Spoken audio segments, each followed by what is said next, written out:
திரு வேல்முருகன் அவர்களை பொறுத்தளவில் பாட்டாளி மக்கள் கட்சியில் அவர் சட்டமன்ற உறுப்பினராக இருந்தபோது திமுக ஆட்சி ஆனாலும் அதிமுக ஆட்சி ஆனாலும் பல்வேறு விதமான மக்கள் பிரச்சனைகளை சபையில் உரத்த குரலில் பேசுவார். சபாநாயகர் குறிப்பிட்ட கால அளவுக்குள்ளே முடிக்கணும்னாலும் கூட தான் எடுத்த பிரச்சனையை முழுமையாக சொல்லாமல் அவர் முடிக்கவே மாட்டார்.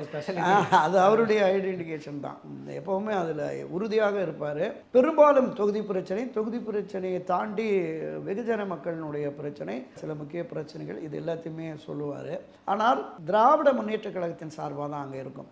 பேரவையை பொறுத்தளவில் அவர் திமுக உறுப்பினர் தான். உதயசூரியன் சின்னத்தில் நின்று வெற்றி பெற்ற எல்லோருமே அங்கே திமுக உறுப்பினர்கள் தான். அப்போ திமுகவின் கொறடா உத்தரவுக்கு கட்டுப்பட்டு தான் அவங்க இருக்கணும். ஆனாலும் ஒரு அரசியல் கட்சியாக இருப்பதால் வாய்ப்புகள் கொடுக்குறாங்க. முன்வரிசையில் இருப்பதால், ஒரு கட்சியினுடைய தலைவர் என்பதால் வாய்ப்புகள் கொடுக்குறாங்க. அந்த வாய்ப்புகளை சரியாக முறையாக பயன்படுத்தி தன்னுடைய அந்த விவாதத்தை முன்னிறுத்தணும். அதை தாண்டி பேரவைத் தலைவர் பலமுறை எச்சரித்தும் அவர் பிடிவாதமாக பேசுவது, அது எல்லோரையும் ஒரு முகஞ்சொலிக்கிற வகையில் தான் இருந்தது.